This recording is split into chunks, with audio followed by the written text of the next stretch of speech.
Wonderful. Good morning. Good morning. Welcome.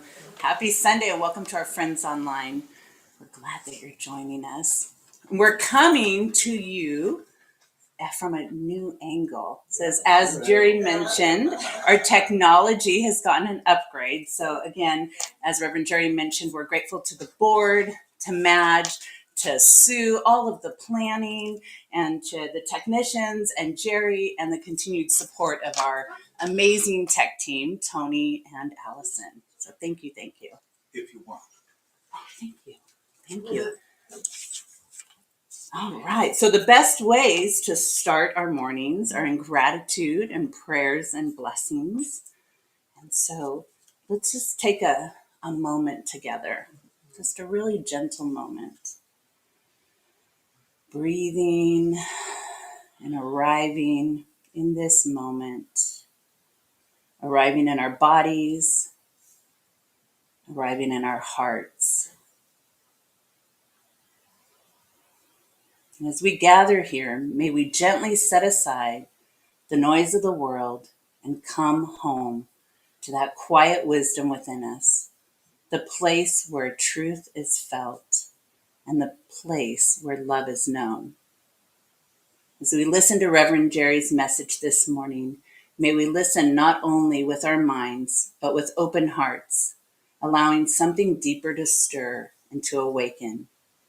May the words we hear meet us exactly where we are and guide us gently into greater compassion, understanding, and peace. And so it is. Thank you. And I'm going to share something that John shared. Welcome, April. April comes with skies so bright, maybe not today, a gentle breeze, a soft sunlight, maybe tomorrow. Blossoms wake from winter's sleep in colors bold and scents so sweet. Raindrops patter soft and clear, a song of spring that we can hear. Birds return with cheerful song, reminding us where we belong. April whispers, start anew. Fresh beginnings are for you. So let us smile, let hearts feel light, and welcome April's pure delight. Did you write that? No, I didn't. Oh, it was beautiful nonetheless. Thank you. Yes, thank you so much for sharing. And then now I'd like to invite Reverend Jerry to the podium.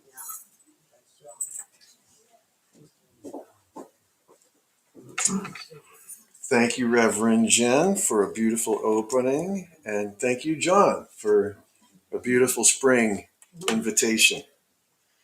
Good morning, everyone. Good morning to our friends online. We're really glad that you're here. Good morning.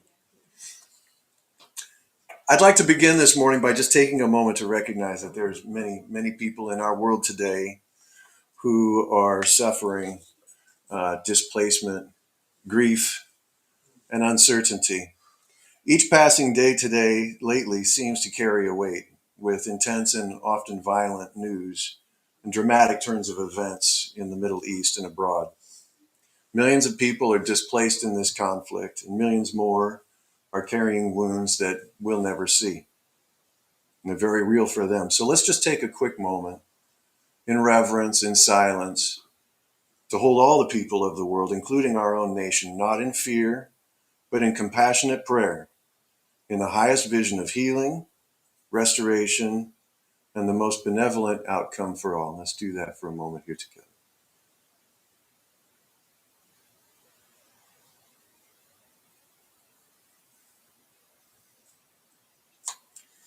And as we hold this vision in compassion and prayer and the highest vision of healing, we also remember something essential. That although the news is delivered in a way that can make it feel distant, like a far off land where all this is happening, this is our world. This is the world that we're participating in. It's the world that we're shaping together today, right now. So coming back in a world that's constantly pulling at our attention and our emotions and our sense of self, we don't want to be swept away by it all into the current of demanding our response and our attentions. we're here to consciously, excuse me, sorry. Let's get my phone turned off.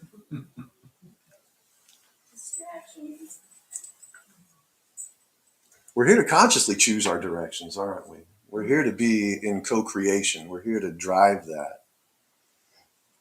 And in fact, I think we're actually here to help this great change in our world along. Change is imminent, and it's up to each of us how we'll manage through that and how we'll see that change into the world. And so our opening song this morning was called Strength of One by Trevor Hall.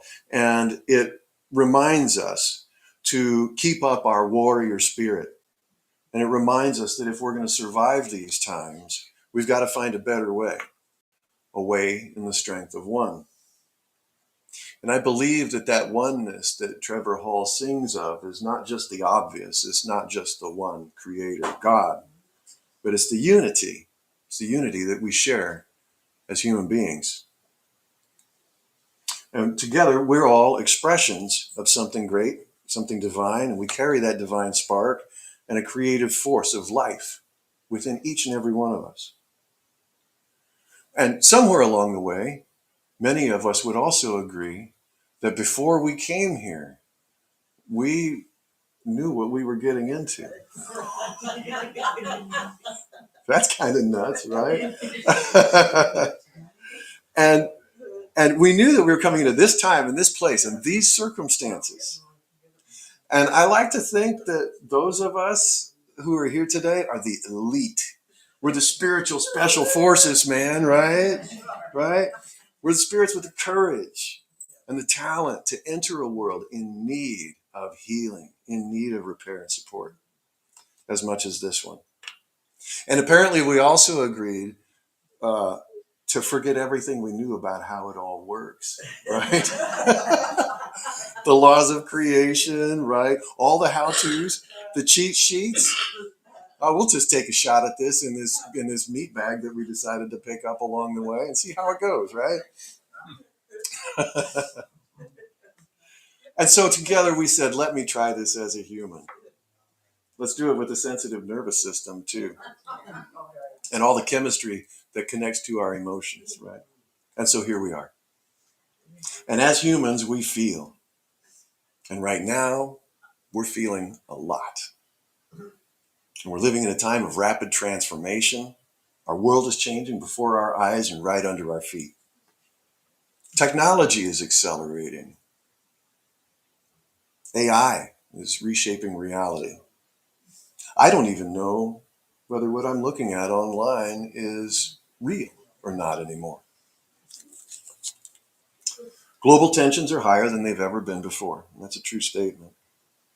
And whether we engage with these things directly or not, it's in the atmosphere. And I would suggest that it's affecting all of us in one way or another. So let me offer a personal example. Last week, I was reading a headline in my social media feed that stopped me dead in my tracks. Actually, I didn't even get started. I wasn't even out of bed yet. And the news was dramatic, and it's news that we probably have all heard, that a superpower in this world had threatened total annihilation of an entire country of people. And that bombers were in the air and had only just been called back at the last moment due to a call for ceasefire. Now, what happened to me in that moment was it pulled me right back to 25 years ago, September 11th, in a heartbeat. I wasn't expecting that. I was on the East Coast at the time, and I was working in a hospital in Asheville, North Carolina. And we had a nurse who was on the team. We did telemetry, so watching patients' heart rhythms and everything. And this guy was just a joker. He'd give us a hard time every time we turned around. And he came in and said, a plane has just hit the World Trade Center. And our response was, no way, get out of here. Right. And they dragged us into the break room. And in that moment, we saw the second plane hit the second tower in real time. In that moment, everything in my life changed. My sense of safety, my sense of reality were shattered. I spent the next 3 days driving across the country, trying to get back to my family with my nervous system a total shambles. Air traffic, of course, was shut down. Trains, all of the various different ways to get home were closed to me, so I had to drive. Fear, adrenaline, and uncertainty were my companions on that ride. And last week, I felt that again. I haven't felt that in 25 years. And I think whether we acknowledge these things or not, the world is impacting all of us in ways both obvious and subtle.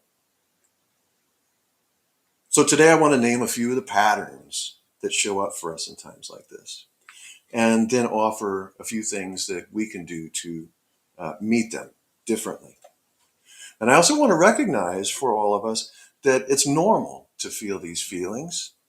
And for those of us who are not carrying stress or certain feelings around this, that's okay too.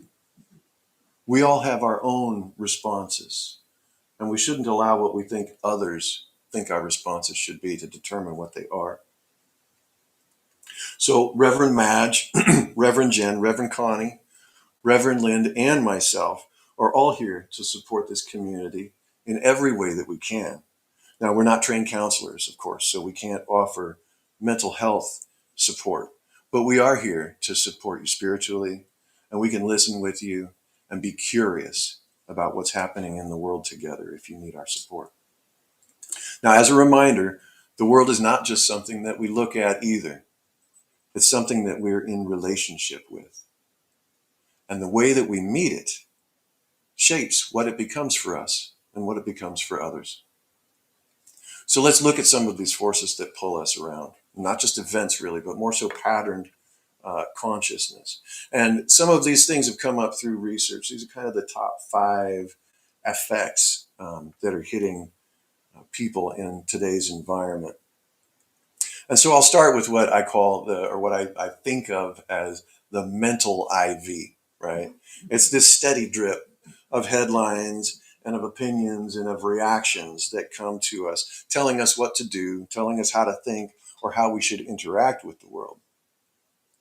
And I look at this mental IV, just dripping these senses of urgency and fear as something that's engineered, as something that we should be concerned with and aware of. And it's not just what's happening. It's how often we're being asked to recognize it, how often our attention is being pulled to it, and it's everywhere that we turn. And then when we turn it down or when we turn it off through our awareness of these patterns, we can do something about it. So let's look at this. The 5 human patterns came up in my research. And these are not signs or signals that there's anything whatsoever wrong with us. They're signs that we're human. They're signs that we're living in a very intense environment. So the first is a feeling of constant background anxiety. This is feeling that something's not quite right. Not panic, just a steady hum beneath everything. It's a low-grade tension. We might wake up with it. We might carry it through the day. And over time, we might even call it normal. But our nervous system never really has the chance to reset. It stays slightly braced, as if something might happen at any moment. And that begins to shape how we think and how we respond to our loved ones and to our environment. And so let's just be aware that that's there. We'll get to the things that we can do about them in a moment. The second thing that seems to come up most often in my research around this is that we're losing a trust in our own inner knowing. We're beginning to question ourselves, the things that we've known, values, things that have been solid for us all our lives. But with this outside influence, we're beginning to question these things because we're surrounded by others' opinions. We check outside before we check within. Is that going to be okay with everyone else? And this creates hesitation. It creates a gap between what we feel and whether we trust it or not. And so instead of clarity, I think we get noise. And it's not because our inner knowing is gone. It's just because we stopped listening to it. The third thing that I ran into over and over again in the last couple of weeks is this notion of emotional overload, where many of us are forced into kind of one box or the other. One being suppression, the other being reactivity. And many of us have learned to hold it together, right? Hold it together, just keep it together, right? To push through, to stay composed. COVID was a good run at that. You know, I was losing my mind, but everybody else seemed normal, so I'll just put the normal face on. Do that for 2 years. You know, often pushing through it is even seen as strength, but most times it's not. I think its true form is unprocessed fear and anxiety, and it's held under pressure. So whether we shut it down or whether we let it out, it comes through suppression or perhaps an accidental sideways release at someone that we love or an angry fist in traffic or what have you.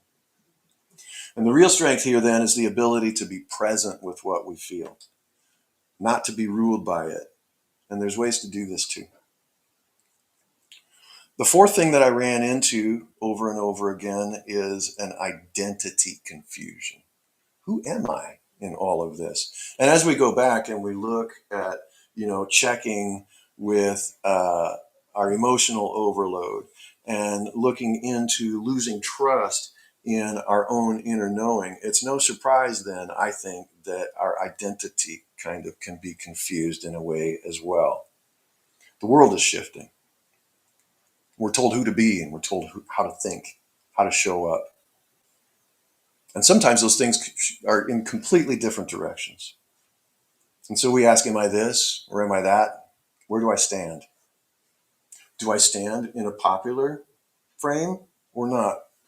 And that uncertainty can quietly shape how we move through the world. Again, shaping how we move through the world.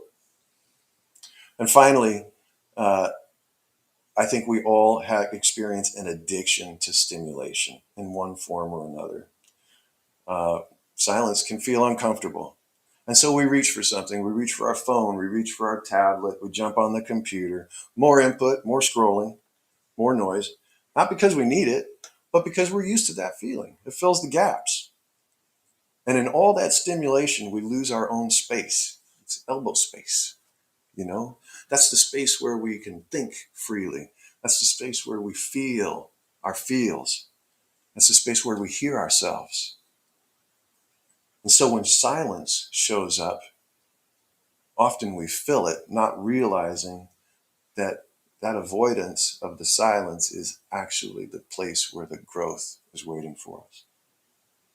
Now, none of these things make us weak at all. They make us human. But if we're not conscious of these things, they can begin to pull our awareness and our energetic vibration downward, which will attract more of that junk if you believe in the laws of attraction, right? The more things that we put our attention on and our focus on, we beget. So what lifts us up? Well, if there's forces that pull us down, there's always ways to rise, right? As below, in this case, because we're talking about down to up, so above. And so we do this not by escaping the world, not by, some of us do. I used to, use other substances to escape these issues, to help me deal with my emotions. No longer. So we elevate how we meet the world. Elevate, rise up, look up, up, up, up. These things all go back to God, don't they? Go back to Creator. And our faith in ourselves as creators, creation. And as divine creatures, we too have amazing superpowers that control our realities. And it's easy to forget how truly powerful these things are when we feel tiny and boxed in. But God didn't make us to feel tiny and boxed in.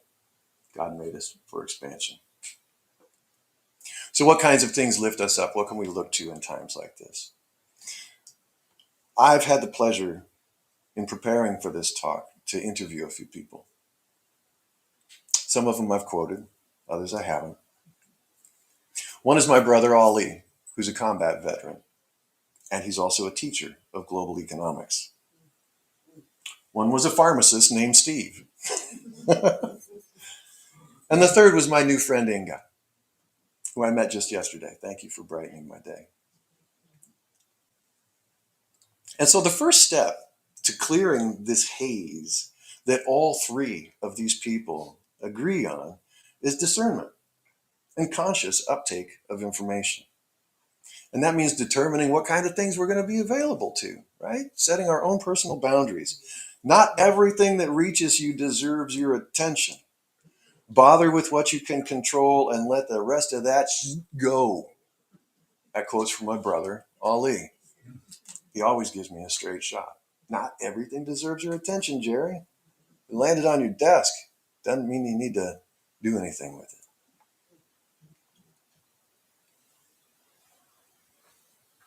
So in discernment,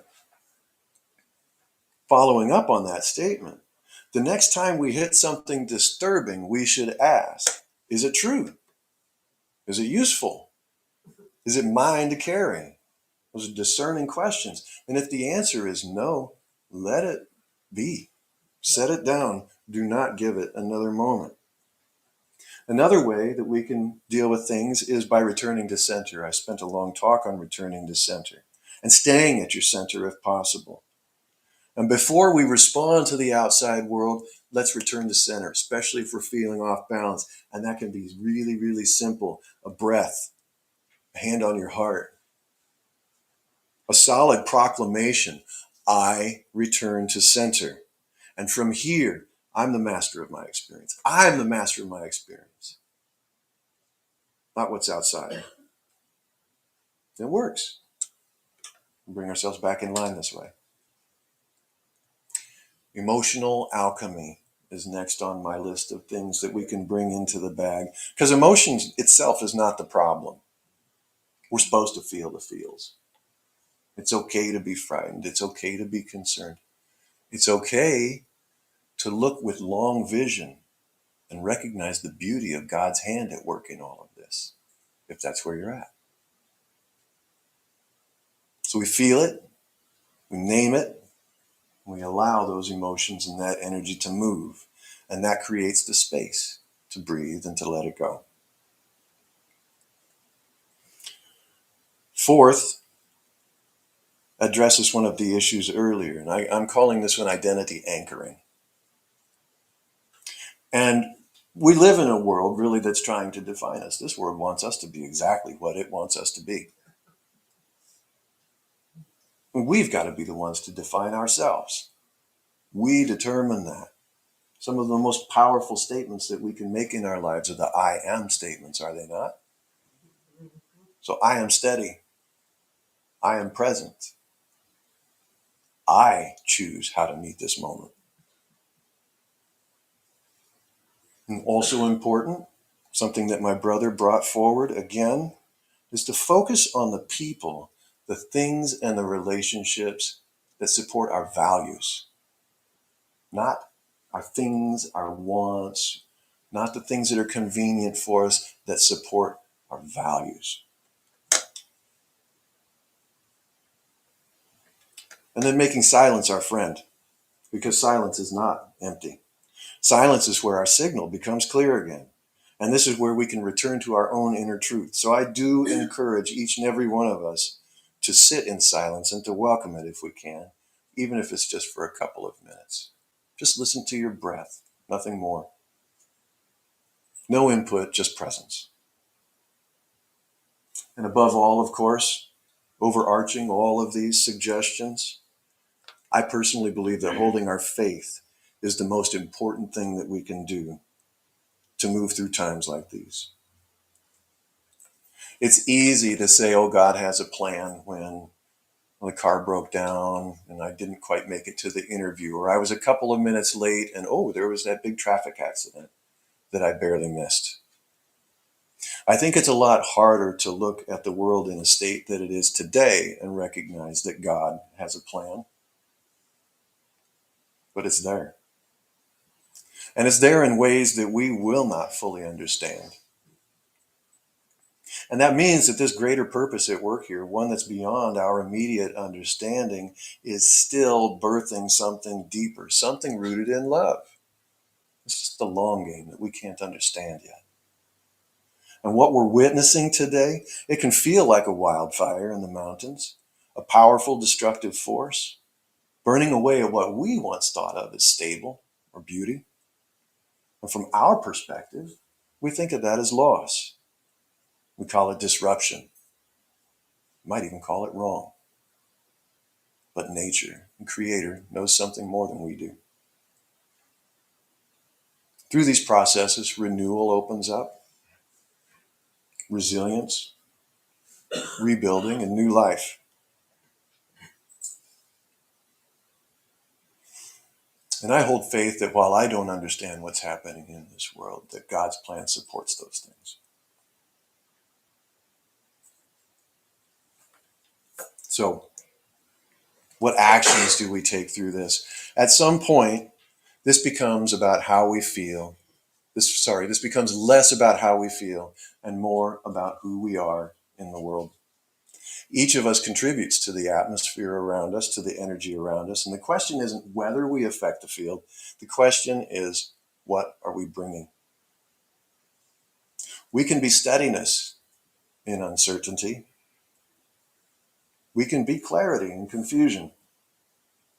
And we can be compassion in pain and presence for others in chaos. And these things remind me of my conversation with my new friend, Inga. We met yesterday, and we had a really wonderful conversation under a beautiful blue sky. May I offer your number, Inga? Is that okay? Yeah, sure. Okay. Inga is one of the most lively 83-year-old human beings I know. She's full of life and beautiful wisdom. I'm not the oldest one anymore. So I asked Inga, what advice would you give to people who feel unsure of what to do in times of difficulty like these? And Inga said, I've always appreciated the advice of Mr. Rogers. Yeah. But in this case, I'll offer the advice of Mr. Rogers' mother. And what she said, in times of trouble, look for the helpers and join them. Not the help. Look for the helpers. Be a part of that activity. Join the helpers. Look for those helpers. And she gave me that advice again today because I was unsure about this talk, and it really, really helped me because I know my helpers are here. And they just turned off my tablet. I have mischievous helpers.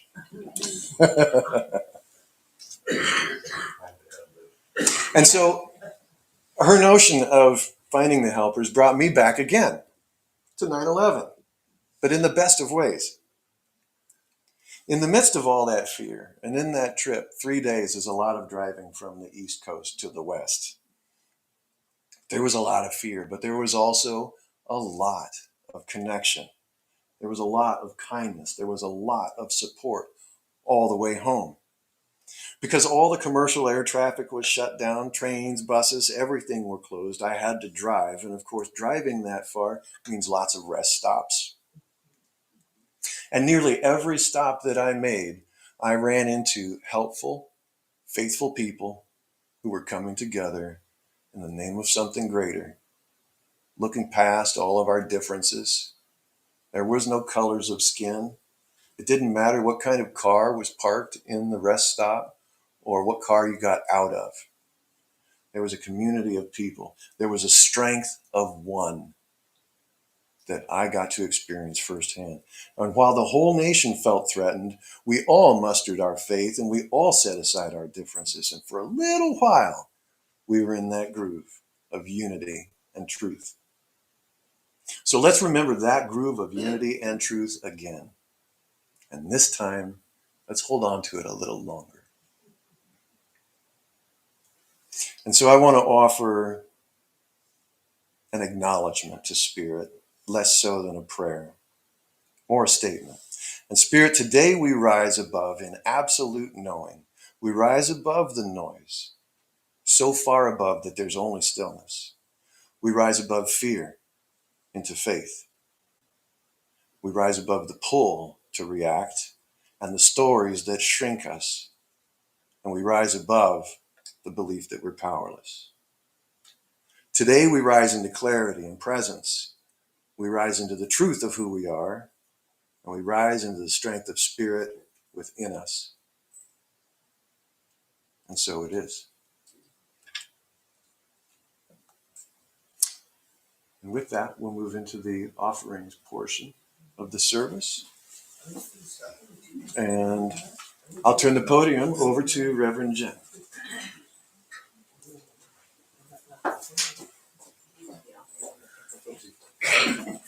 I'm going to do the offering this morning. There we go. Right. So we are grateful for what you are able to give. And as we prepare our offering to the Home Spiritual Center, let us hold it in our hands and charge it up with the energy of alignment and generosity and sacred intention. We know that we are part of the greater circulation of good and that our gifts will multiply for the highest healing, growth, and service to us and our community. And as this basket comes around, please fill it with your blessings. And we thank you for your generosity and for continuing to support our good works. And so it is.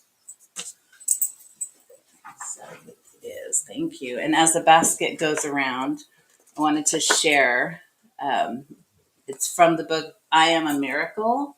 And so it's a celebration of writers, musicians, and artists. So there's like Mary Manning Morrissey, Beckwith, Daniel Nahmot, Karen Drucker.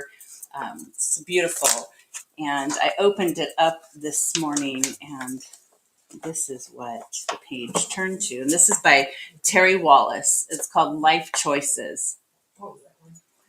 All of life is a process of choosing who we would be. We have the choice along the way of how we want to see. We can choose to be who's right and make some others wrong, or we can choose in ways that help to make each other strong. We can make life win and lose and try to stay on top, or we can make the choices that this craziness must stop. Our life is full of choices. We make them every day. Our choice is what determines the game of life we'll play. We can choose to play it big, or we can choose to play it very small. We can choose to play it safe, or we can give life our all. The choice is ours to mold our lives with many lofty visions. We can make choices by default or be conscious in decisions. I find for me, I choose to be a player in this game. My hope is more and more of us will choose to do the same. As we decide to live this life by giving heart and soul, we can help each other win and grow towards being whole. In every day, in every way, we get to have a choice to make life what we want it and to give our dreams a voice. I choose support and grace and love. Have faith in what I do. Your life is yours. I cannot choose. The choice is up to you. Isn't that nice? Amen. That's nice. All right. So as we close today's service, let's just take this pause to go within. We trust the wisdom within us, and we embody the peace that we seek. As we move from this space into the rhythm of our day, may we carry this awareness with us, choosing to respond from the heart, choosing to meet one another with kindness, and choosing to walk as expressions of love in the world. And let that be so. Amen. And to our friends online, from our space to wherever you are, we send all of our love. Thank you. Oh, I guess I'll stay up for Oh, and that Announce.